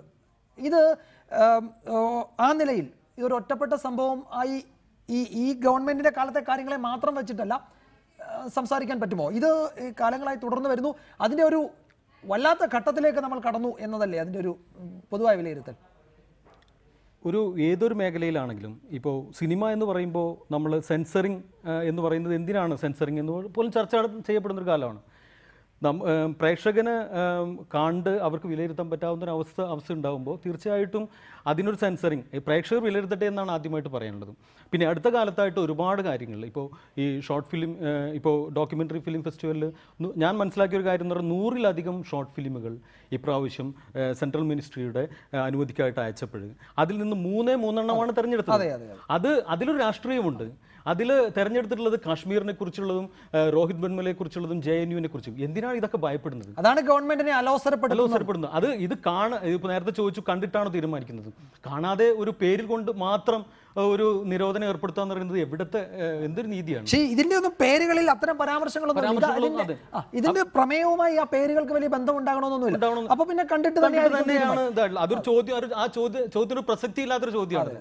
തീർച്ചയായിട്ടും ഈ 100ഓളം സിനിമകൾ അത് സെൻസർ ചെയ്യുക എന്നുള്ളത് ഒരു ഫിലിം മേക്കറെ സംബന്ധിച്ചുള്ള അയാളുടെ ഇഷ്ടമാണ്, സെൻസർ ചെയ്യണോ വേണ്ടേ എന്നുള്ളത്. അപ്പോൾ സെൻസർ ചെയ്യാത്ത ഈ ഫെസ്റ്റിവലുകളുടെ സ്വഭാവം അനുസരിച്ചിട്ട് ഒരു ഫെസ്റ്റിവൽ സെൻസർ ചെയ്തതും സെൻസർ ചെയ്യാത്തതുമായിട്ടുള്ള സിനിമകൾ വരും. അതിൽ നിന്ന് പക്ഷേ ഈ സെൻസർ ഇപ്പോൾ ഫിലിം അതോറിറ്റി, ഫെസ്റ്റിവൽ അതോറിറ്റിക്ക് അത് സെൻട്രൽ ഗവൺമെൻറ്റിൻ്റെ ഒരു പെർമിഷൻ എടുക്കേണ്ടത് അത്യാവശ്യം തന്നെയാണ്. അതിൻ്റെ ഭാഗമായിട്ടാണ് കേരള ഫിലിം അക്കാദമി, ചലച്ചിത്ര അക്കാദമി സെൻട്രൽ മിനിസ്ട്രിക്ക് അയച്ചത്. അപ്പോൾ അവർ പറയുന്ന ഒരു കാര്യം എന്ന് പറയുന്നത് ഈ 3 പേരൊഴികെ ബാക്കിയെല്ലാം നിങ്ങളുടെ ഇഷ്ടത്തിന് പ്രദർശിപ്പിച്ചോളൂ. അത് കണ്ടു തന്നെയാണ് തീരുമാനിക്കുന്നത്. തീർച്ചയായിട്ടും ഈ രോഹിത് വെൺമുലയെയും JNU എന്ന പേരിനെ പോലും ഭയപ്പെടുന്നു എന്നുള്ളതാണ് സത്യം. ശ്രീ ബി ഗോപാലകൃഷ്ണൻ, ഇവിടെ ഈ നമുക്ക് മറ്റു വിഷയങ്ങളൊക്കെ മാറ്റിവെക്കാം, ഇക്കാര്യം മാത്രം സൂചിപ്പിക്കാം. ഞാൻ നേരത്തെ പറഞ്ഞതുപോലെ MT വാസുദേവൻ നായരുടെ കാര്യത്തിലും അദ്ദേഹത്തിൻ്റെ 2ാം ഊഴം സിനിമയാകുന്ന കാര്യത്തിലും അദ്ദേഹം നോട്ട് നിരോധനത്തെ പറ്റി പറഞ്ഞപ്പോഴും ഒക്കെ ഈ അസഹിഷ്ണുത പ്രകടമായിരുന്നു. ഇത് ഇപ്പോൾ കേന്ദ്ര സർക്കാർ ഈ വിഷയം കൈകാര്യം ചെയ്തു എന്നതിനപ്പുറത്തേക്ക് ഇതിന് കുറെ പുറകിലേക്ക് നോക്കിയാലും ഈ സംഘപരിവാറിൻ്റെ ഇടപെടൽ ഇതിലൊക്കെ കാണാം. ഒരാൾക്ക് അയാളുടെ ആശയാവിഷ്കാരത്തിനുള്ള സ്വാതന്ത്ര്യം അനുവദിച്ചു കൊടുക്കേണ്ടതല്ലേ? അത് കാണുന്നവർ, കേൾക്കുന്നവർ, വായിക്കുന്നവർ തീരുമാനമെടുക്കട്ടെ. അക്കാര്യത്തിൽ അവരെ അതിന് തീരുമാനമെടുക്കാൻ വിടുക എന്നതിനപ്പുറത്തേക്ക് ഇത് അനുവദിക്കില്ല എന്ന സമീപനം അതൊരു ജനാധിപത്യ വ്യവസ്ഥയിൽ ചേർന്നതല്ലല്ലോ. ഈ ഭരണകൂടം കൂടി അതിന് പിന്തുണ നൽകുന്നു എന്നത് അങ്ങേയറ്റം ഗുരുതരമായ സാഹചര്യമല്ല. അതെങ്ങനെ അനുവദിച്ചു കൊടുക്കാൻ കഴിയും? എൻ്റെ വിജയകുമാരൻ, നിങ്ങളുടെ ചോദ്യത്തിൽ തന്നെ അതിനകത്ത് തന്നെ അടിസ്ഥാനപരമായ പിശകുണ്ട്. ജനാധിപത്യം എന്ന് പറയുന്നത് രാജ്യവിരുദ്ധമല്ല, ജനാധിപത്യം എന്ന് പറയുന്നത് സാമൂഹ്യ വിരുദ്ധമല്ല, ജനാധിപത്യം എന്ന് പറയുന്നത് അനാർക്കിസം ഉണ്ടാക്കാനല്ല, ജനാധിപത്യം എന്ന് പറയുന്നത് അരാജകത്വം സൃഷ്ടിക്കുവാനുള്ളതല്ല. ഇപ്പൊ ഈ നമ്മുടെ നാട്ടിൽ ധാരാളം പുസ്തകങ്ങൾ കിട്ടാനുണ്ട്, ഇമ്മോറൽ പുസ്തകങ്ങൾ. ആ പുസ്തകങ്ങൾ വിൽക്കാൻ പറ്റുമോ? വിൽക്കാൻ പറ്റില്ല. കാരണം എന്താ? അത് എഴുതുന്നത് ഒരാളുടെ അവകാശമാണ്, പക്ഷെ അത് വായിക്കാൻ അനുവദിക്കില്ല. കാരണം അത് ഗവൺമെന്റ് ആണ്. അപ്പോൾ സമൂഹത്തിനുള്ളിൽ അസ്ഥിരതയുണ്ടാക്കും, സമൂഹത്തിൻ്റെ ഉള്ളിൽ സ്വാഭാവികമായിട്ടുള്ള ചില ലഹളയുണ്ടാക്കുന്ന സമീപനങ്ങൾ, ദർശനങ്ങൾ, ചില ബുക്കുകൾ, ചില കാഴ്ചപ്പാടുകൾ, ചില സിനിമകൾ, അതിനെയൊക്കെ സെൻസർ ചെയ്യപ്പെടും. അത് സെൻസർ ചെയ്യപ്പെടുന്നത് ഗവൺമെന്റിന്റെ ചുമതല. അത് ഏത് ഗവൺമെന്റും ഉണ്ട്. ഇവിടെ ഫാസിസം എന്റെ പൊന്നു ചങ്ങാതി, ഫാസിസം എന്ന് പറഞ്ഞിട്ട് നിങ്ങൾ ഈ പറയുന്നുണ്ടെങ്കിൽ, ഫാസിസം ഉണ്ടെങ്കിൽ നിങ്ങൾക്ക് ഇവിടെ വന്നിരിക്കാൻ പറ്റില്ല. ഫാസിസം അല്ലെങ്കിൽ ഫാസിസ്റ്റ് ആണ് ഭരിക്കുന്നതെങ്കിൽ നിങ്ങൾ ഇന്ന് ഇവിടെ ഈ ചാനലിൽ വന്ന് സംസാരിക്കില്ല. ഫാസിസം ഉണ്ട് ചൈനയിൽ. നിങ്ങൾ അവിടെ പോയിട്ട് ഇങ്ങനത്തെ എന്തെങ്കിലും ഒന്ന് ചെയ്യേ, അപ്പൊ നിങ്ങൾക്ക് മനസ്സിലാവും എന്താണ് ഫാസിസം എന്ന്. അല്ലെങ്കിൽ പണ്ടത്തെ സ്റ്റാലിന്റെ കാലത്തുണ്ട്. അപ്പൊ ഫാസിസം എന്നൊക്കെ പറഞ്ഞ് ഇന്നിപ്പോ ജനങ്ങൾക്ക് വിലയില്ലാണ്ടായി ആ പദം. ഇവിടെ ഒരു ഫാസിസവും ഇല്ല. നേരത്തെ വിജയകുമാർ ഞാൻ സംസാരിക്കുമ്പോൾ പറഞ്ഞല്ലോ അത് ഗവൺമെന്റിന്റെ കാര്യമാ. ഇപ്പൊ നിങ്ങൾ മഹാഭാരതത്തിന്റെ കാര്യം പറയുന്നു. ഞാൻ ചോദിക്കട്ടെ, ബുക്കർ എന്ന് പറയുന്ന ബുക്കർ സമ്മാനം കിട്ടിയ അരുന്ധതി റോയിയുടെ 65 ഭാഷകളിൽ ഇറങ്ങിയിട്ട് മലയാളത്തിൽ ഇറങ്ങിയില്ല. എന്താ കാരണം? CPM എതിർത്തിട്ടല്ലേ? അതിനകത്ത് EMS നമ്പൂതിരിപ്പാടിനെതിരായിട്ടുള്ള പരാമർശം ഉണ്ടായി എന്ന് പറഞ്ഞിട്ടല്ലേ? ആരെങ്കിലും എതിർത്തോ? വേണ്ട. ഞാൻ പറഞ്ഞല്ലോ, നേരത്തെ പറഞ്ഞല്ലേ സിവിക് ചന്ദ്രന്റെ കാര്യങ്ങൾ.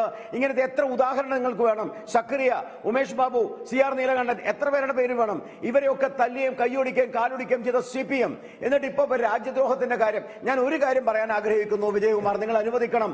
വീര സവർക്കറെ കുറിച്ചൊരു വാക്കുച്ചരിക്കുവാനുള്ള യോഗ്യത ഇന്ത്യൻ പാർലമെന്റിൽ ഇരിക്കുന്ന പാലക്കാടിനെ പ്രതിനിധീകരിക്കുന്ന രാജേഷെ നിങ്ങൾക്കില്ല. അത് പറയാനുള്ള യോഗ്യതയില്ല. ഒരു ജീവിതത്തിൽ 2 പ്രാവശ്യം ജീവപര്യന്തം അനുഭവിച്ച മനുഷ്യൻ, കയ്യും കാലും തകർന്നവൻ, ഇന്ത്യയെ തകർക്കാൻ വേണ്ടി ശ്രമിച്ച ബ്രിട്ടീഷുകാർക്കെതിരെ പോരാടിയവൻ, അവർക്കെതിരെ ഒരു വാക്കുച്ചരിക്കാനുള്ള യോഗ്യത മിസ്റ്റർ രാജേഷ് താങ്കൾക്കില്ല എന്ന് അസന്നിഗ്ധമായി പറയാം. നിങ്ങൾ എന്ത് ചിരിച്ചാലും അതില്ല, അതിനായിട്ടില്ല. രണ്ടാമത്തെ കാര്യം, നിങ്ങൾ പറഞ്ഞല്ലോ അന്നത്തെ സവർക്കർ തൊട്ട് ഏറ്റവും അവസാനം സുബീഷിന്റെ കാര്യം വരെ, ഏറ്റവും അവസാനത്തെ സുബീഷിന്റെ കാര്യം, സുബീഷ് ഇന്ന് പത്രസമ്മേളനം നടത്തിയിട്ടുണ്ട്. ആ സുബീഷിനെ കൊണ്ട് ഇത് ചെയ്ത സദാനന്ദൻ, ആ സദാനന്ദൻ എന്ന് പറയുന്ന ഡിവൈഎസ്പിയുടെ ചേട്ടനാര CPM ആള്, അയാളുടെ 2 കൈയും പോയതാ ബോംബുണ്ടാക്കിയപ്പോ. അപ്പൊ എന്താണ് ഈ അവസ്ഥ എന്നൊക്കെ എല്ലാവർക്കും അറിയാം. പിന്നെ സവർക്കറെ കുറിച്ച് നിങ്ങൾ പറയുമ്പോൾ ഒരു കാര്യം അറിയണം, സവർക്കറെ കുറിച്ച് പഠിക്കണം. അവസാനം സവർക്കർ ഒപ്പിട്ട് കൊടുത്തത് ബ്രിട്ടീഷുകാർ ഒപ്പിടിപ്പിച്ചതാ. അതൊക്കെ നിങ്ങൾ അറിയാതെ, നിങ്ങൾ സവർക്കറെ കുറിച്ച് മനസ്സിലാക്കാതെ ആരെങ്കിലും പറയുന്നത് കേട്ട് പറയല്ലേ. പിന്നെ 1946 പ്രമേയം ഒരു 4 പുസ്തകം ഞാൻ പറഞ്ഞു തരാം, നിങ്ങൾ വായിക്കുന്ന ആളാണല്ലോ. അല്ല, അങ്ങനെ ശരിയാക്കേണ്ടത് എന്തിനു ശരിയാവണേ? ഞാൻ പറയട്ടെ, അങ്ങേരാണല്ലോ പറഞ്ഞത് ഇന്ത്യ എന്ന വാക്ക് ഉപയോഗിക്കാൻ കഴിയാത്ത ആളുകളല്ലേ ഇവര്. ഇന്ത്യൻ നാഷണൽ എന്ന വാക്ക് ഉപയോഗിച്ചില്ല. സത്യഭക്ത എന്ന് പറയുന്ന ആളെ 1925 1975 കാൺപൂർ സമ്മേളനത്തിൽ വെച്ച് പുറത്താക്കിയത് എന്തിനാ? കാൺപൂർ സമ്മേളനത്തിൽ ആദ്യത്തെ കമ്മ്യൂണിസ്റ്റ് പാർട്ടിയുടെ സമ്മേളനത്തിൽ സത്യഭക്തിയെ പുറത്താക്കിയത് ഇന്ത്യൻ കമ്മ്യൂണിസ്റ്റ് പാർട്ടി എന്ന് എഴുതിയതിനാ. ഇത് ബി ഗോപാലകൃഷ്ണനോ സംഘപരിവാറോ പറയുന്നതല്ല. കമ്മ്യൂണിസ്റ്റ് പാർട്ടിയുടെ പുസ്തകം ഞാൻ പറഞ്ഞു കൊടുക്കാം. തൃശൂരിലെ ഇ രാജന്റെ പുസ്തകം വായിക്ക്. CPM-ന്റെയും CPI-യുടെയും നേതാവ് സഖാവ് ഇ രാജൻ എഴുതിയ പുസ്തകമുണ്ട്, തേർഡ് കോമിൻഡന്റ്. ആ പുസ്തകം വായിക്കാൻ ഞങ്ങൾ എഴുതിയ പുസ്തകമല്ല. രാജ്യദ്രോഹത്തിന്റെ അപ്പോസ്തലന്മാരാണ് CPM. അതിനകത്ത് ഒരു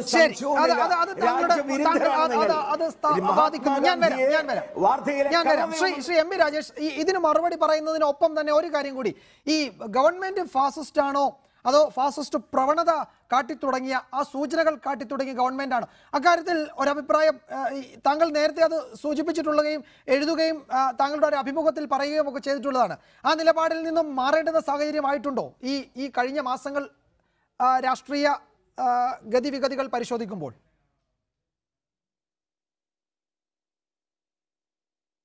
അല്ലല്ല, ഈ ഫാസിസം ഇന്ത്യയിൽ വന്നു കഴിഞ്ഞു എന്നുള്ള അഭിപ്രായം ഇല്ല. ഞാൻ നേരത്തെ തന്നെ പലതവണ അത് പറഞ്ഞിട്ടുള്ളതാണ്. ഫാസിസ്റ്റ് സ്വഭാവമാണ് ഈ സർക്കാർ പ്രകടിപ്പിച്ചുകൊണ്ടിരിക്കുന്നത്, ഫാസിസ്റ്റ് പ്രവണതകൾ. ഫാസിസം വന്നു കഴിഞ്ഞാൽ നേരത്തെ ശ്രീ ഗോപാലകൃഷ്ണൻ പറഞ്ഞത് ശരിയാണ്. അദ്ദേഹം വളരെ ഇതിപ്പോൾ ഔദാര്യമാണ് എന്ന മട്ടിലാണ് നിഷാദിനോട് പറഞ്ഞത്, നിങ്ങൾക്ക് ഇവിടെ ഇരിക്കാൻ പറ്റില്ല. ഇപ്പോൾ ഞങ്ങൾ അതിലേക്ക് എത്തിയിട്ടില്ല. ശരിയാണത്. ഫാസിസം വന്നു കഴിഞ്ഞാൽ പ്രതിപക്ഷമില്ല, പിന്നെ ട്രേഡ് യൂണിയൻ ഇല്ല, പാർലമെന്റ് ഇല്ല, ജനാധിപത്യമില്ല, ഒന്നുമില്ല. അവിടത്തേക്ക് എത്തിയിട്ടില്ല എന്ന് ശ്രീ ഗോപാലകൃഷ്ണൻ പറഞ്ഞതിന് ഞാൻ അംഗീകരിക്കുന്നു. അവിടേക്കുള്ള വഴിയിലാണ് എന്നായിരിക്കും അദ്ദേഹം ഉദ്ദേശിച്ചിട്ടുണ്ടാവുക. അതവിടെ നിൽക്കട്ടെ. പിന്നെ ഇവിടെ കുറേ കാര്യങ്ങൾ പറഞ്ഞു. ഇങ്ങനെ വസ്തുതാവിരുദ്ധമായിട്ടുള്ള കാര്യം വീണ്ടും വീണ്ടും പറഞ്ഞുകൊണ്ടിരിക്കുകയാണ്. ഒന്ന് പൊളിഞ്ഞാൽ അടുത്തത് പറയാണ്. അരുന്ധതി റോയുടെ പുസ്തകം തർജ്ജമപ്പെടുത്തിയിട്ടില്ല. കൊച്ചു കാര്യങ്ങളുടെ തമ്പുരാൻ എന്ന പേരിൽ മലയാളത്തിൽ അത് പ്രസിദ്ധീകരിച്ചിട്ടുണ്ട്. ആ പുസ്തകം ഞങ്ങളെല്ലാം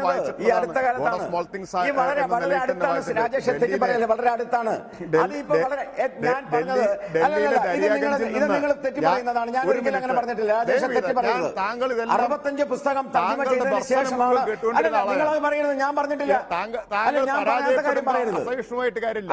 താങ്കൾ പറഞ്ഞത് ഞാൻ പറഞ്ഞതിന് വിരുദ്ധമായി പറയരുത്. വിരുദ്ധമായി പറയരുത്. ഏറ്റവും അവസാനം തർജ്ജമ ചെയ്തു എന്നാണ് ഞാൻ പറഞ്ഞത്. പുസ്തകങ്ങൾ പ്രസിദ്ധീകരിച്ചതിന് ശേഷമാണ് ബി ഗോപാലകൃഷ്ണൻ പറഞ്ഞത് അത് വളരെ വൈകിയാണ് മറ്റു ഭാഷകളിൽ വന്നതിന് ശേഷം വളരെ വൈകിയാണ് കേരളത്തിൽ വന്നത്. അതിന് കാരണം CPM അതിൽ EMS-നെ പറ്റിയുള്ള പരാമർശങ്ങൾ ഉണ്ടെന്ന് പറഞ്ഞ് പ്രതിഷേധിച്ചതിനെ തുടർന്ന് വൈകിയാണ് മലയാളത്തിലേക്ക് തർജ്ജമ ചെയ്യപ്പെട്ടതെന്നാണ് അദ്ദേഹം പറഞ്ഞത്. ഇനി താങ്കൾക്ക് തുടരാം. ശുദ്ധ സംബന്ധം മലയാളത്തിലേക്ക് പരിഭാഷപ്പെടുത്തുന്നതിന് ഒരു എതിർപ്പുണ്ടായിട്ടില്ല. വൈകിയാണെങ്കിലും മലയാളത്തിലേക്ക് പരിഭാഷപ്പെടുത്തി. വൈകിയൊന്നല്ല, എത്ര കൊല്ലമായിട്ട് അത് വന്നിട്ടുണ്ട്. ഇപ്പോഴൊന്നല്ല വന്നിട്ടുള്ളത്. മാത്രമല്ല, ഞാൻ വിദ്യാർത്ഥിയായിരിക്കുന്ന കാലത്ത്, SFIയുടെ നേതാവായിരിക്കുന്ന കാലത്ത് ഡൽഹിയിലെ ദരിയാഗഞ്ചിലെ സെക്കൻഡ് ഹാൻഡ് മാർക്കറ്റ് ഉണ്ട് പുസ്തകങ്ങളുടെ, കുറഞ്ഞ വിലയ്ക്ക് കിട്ടും. അവിടെ നിന്ന് വാങ്ങി വായിച്ചിട്ടുള്ളതാണ്. ഞങ്ങൾക്കൊന്നും അത് വായിച്ചിട്ട് ഒരു എതിർപ്പും തോന്നിയിട്ടില്ല. വസ്തുതാവിരുദ്ധം EMS തന്നെ അതിനെക്കുറിച്ച് പറഞ്ഞിട്ടുണ്ട്. EMS തന്നെ അതിനെക്കുറിച്ച് പറഞ്ഞിട്ടുള്ളത് വസ്തുതാവിരുദ്ധമായിട്ടുള്ള ഒരു പരാമർശം, EMS-ന്റെ വീടിനെ കുറിച്ചുള്ള ഒരു പരാമർശം കോട്ടയത്തെ, ആ പരാമർശം ഒഴിച്ചാൽ, അല്ലെങ്കിൽ അതുപോലുള്ള ചില EMS എഴുതിയിട്ടുണ്ട് അതിനെക്കുറിച്ച്. അല്ലാതെ അതിന് ഒരു വിലക്കുണ്ടായിട്ടില്ല. എന്തൊരു ശുദ്ധ അസംബന്ധമാണ് പ്രചരിപ്പിക്കുന്നതെന്ന് നോക്കൂ. 2, ഭഗവാൻ കാലുമാറുന്ന നാടകം ഞാൻ ചളവറ ഹയർ സെക്കൻഡറി സ്കൂളിൽ വെച്ച് കണ്ടിട്ടുള്ള നാടകം, സ്കൂൾ വിദ്യാർത്ഥിയായിരിക്കുന്ന കാലത്ത്. ഇത് നാട്ടിൽ അവതരിപ്പിക്കാൻ സമ്മതിച്ചിട്ടില്ല എന്നൊക്കെ പറയാണ്. ഇതൊക്കെ ഈ പുതിയ ആളുകൾ ഒരു പക്ഷേ അത് വിശ്വസിച്ചേക്കും. ഞാൻ സ്കൂൾ വിദ്യാർത്ഥിയായിരിക്കുമ്പോൾ നടന്ന വേദി ഞാൻ പറയാം. ചളവറ പോലൊരു ഗ്രാമത്തിൽ തനി നാട്ടിൻപുറത്ത് അത് അവതരിപ്പിച്ചിട്ടുള്ളതാണ്. പിന്നെ ഇതുപോലുള്ള വാദങ്ങൾ അല്ലെങ്കിൽ ശുദ്ധ അസംബന്ധങ്ങളാണ് പ്രചരിപ്പിച്ചുകൊണ്ടിരിക്കുന്നത്. പിന്നെ എന്തൊക്കെയാണ് ഇവിടെ പറഞ്ഞുകൊണ്ടിരുന്നത്? ഈ നിലയിലാണ് പ്രചരിപ്പിച്ചത്. ഫാസിസത്തെക്കുറിച്ച് ഞാൻ നേരത്തെ പറഞ്ഞു. ഫാസിസ്റ്റ് പ്രവണതകൾ പ്രകടിപ്പിക്കുന്നു. ഫാസിസത്തിലേക്കുള്ള വഴിയിലാണ് ഈ സർക്കാർ പോയിക്കൊണ്ടിരിക്കുന്നത്. ഈ സവർക്കറെ കുറിച്ച് പറഞ്ഞു, അത് ഞാൻ അംഗീകരിക്കുന്നു. അത് ഞാൻ അംഗീകരിച്ചു. അല്ല, ഒരു മിനിറ്റ്. സവർക്കറെ കുറിച്ച് ശ്രീ ഗോപാലകൃഷ്ണൻ പറഞ്ഞത് അംഗീകരിച്ചു. അദ്ദേഹത്തിന്റെ പേരിന്റെ കൂടെ ദയവ് ചെയ്ത് എന്റെ പേര് ചേർക്കരുത്. വീര സവർക്കർ അല്ല, ഭീരു സവർക്കറാണ്. ഭീരു സവർക്കറുടെ പേരിന്റെ കൂടെ എന്റെ പേര് ചേർക്കരുത്. തീർച്ചയായിട്ടും ഞാനത് അംഗീകരിക്കുന്നു. വായിക്കുക മാത്രമല്ല, അത് എന്റെ കൈവശവുമുണ്ട്. ശ്രീ ഗോപാലകൃഷ്ണൻ, താങ്കൾക്ക് അയച്ചു തരാം. ഒപ്പിട്ടത് ബ്രിട്ടീഷുകാർ പേടിപ്പിച്ചിട്ടാണ് എന്ന് താങ്കൾ പറയുന്നു. എഴുതിയതോ അദ്ദേഹത്തിന് എന്ത് മനോഹരമായിട്ടുള്ള ഇംഗ്ലീഷ് ഭാഷയിലാണ് അദ്ദേഹം എഴുതിയിട്ടുള്ളതെന്ന് അറിയാമോ? സവർക്കർ എനിക്കാകെ ആ മാപ്പപേക്ഷ വായിച്ചിട്ട് ഒരു കാര്യത്തിലേ മതിപ്പ് തോന്നിയുള്ളൂ. നല്ല മനോഹരമായിട്ടുള്ള ഇംഗ്ലീഷാണ്. കരഞ്ഞ് കാല് പിടിക്കുന്നതാണെങ്കിലും നല്ല ഇംഗ്ലീഷിലാണ് എഴുതിയിട്ടുള്ളത് എന്ന ഒരൊറ്റ ഗുണം മാത്രമേ അതിൽ കാണാനുള്ളൂ. 3 കത്താണ് എഴുതി കൊടുത്തിട്ടുള്ളത്. ആ കത്തുണ്ട് നമ്മുടെ മുമ്പിൽ. ഭഗത് സിംഗ് ജയിലിൽ നിന്ന് എഴുതിയ കത്തുണ്ട്. ഞങ്ങളെ തൂക്കിക്കൊല്ലുന്നതിന് പകരം വെടിവെച്ചു കൊല്ലൂ എന്നെഴുതിയ ഭഗത് സിംഗ് എവിടെ? എന്നെ ജയിലിൽ നിന്ന് മോചിപ്പിക്കൂ എന്ന് യാചിച്ച ഭീരു സവർക്കർ എവിടെയാണ്? അപ്പൊ അതുകൊണ്ട് ആ പേരിന്റെ കൂട്ടത്ത് പേര് ഉച്ചരിക്കാൻ ഞാൻ ആഗ്രഹിക്കുന്നതേയില്ല. ശ്രീ എം എ നിഷാദ്, ചുരുങ്ങിയ വാക്കുകളിൽ ഇപ്പോൾ നിർമാല്യം സിനിമയുടെ കാര്യത്തിൽ MT പറഞ്ഞ ഒരു പ്രസ്താവനയുണ്ട്. ആ സിനിമ ഇപ്പോൾ ഇറക്കാൻ അല്ല ഈ ഘട്ടത്തിലാണ് ഈ കാലത്താണ് ഇറങ്ങിയിരുന്നതെങ്കിൽ എന്ത് സംഭവിക്കുമായിരുന്നു എന്ന്. അതിനെപ്പറ്റി ഹിന്ദു ഐക്യവേദിയുടെ നേതാവ് ശശികല ടീച്ചറും പിന്നീട് പറയുണ്ടായി, അന്നത്തെ ഈ സംഘടനാ ബലം കുറവായിരുന്നു, അല്ലായിരുന്നുവെങ്കിൽ എന്ത് സംഭവിക്കുമായിരുന്നു എന്ന്. ഇത് ചില ആശയപരമായ ഒരു വിയോജിപ്പല്ലല്ലോ. ഈ നിലയിൽ ഇപ്പം നിർമാല്യം ഞാൻ ഉദാഹരണമായി ചൂണ്ടിക്കാട്ടുന്നേ ഉള്ളൂ. നമ്മൾ സംസാരിക്കുന്നത് ഒരു ചലച്ചിത്രവുമായി ബന്ധപ്പെട്ട ഒരു വിഷയമായതുകൊണ്ട് ചൂണ്ടിക്കാട്ടുന്നതേ ഉള്ളൂ. ഇവിടെ ഇതൊക്കെ വെച്ച് നോക്കുമ്പോൾ ഈ കാലം, നമ്മൾ സംസാരിക്കുന്ന കാലം ആ രീതിയിലുള്ള ചിത്രങ്ങൾക്കോ കലാസൃഷ്ടികൾക്കോ പുസ്തകങ്ങൾക്കോ ഒന്നും പരുവപ്പെട്ട കാലമല്ല എന്ന് തോന്നുന്നുണ്ടോ?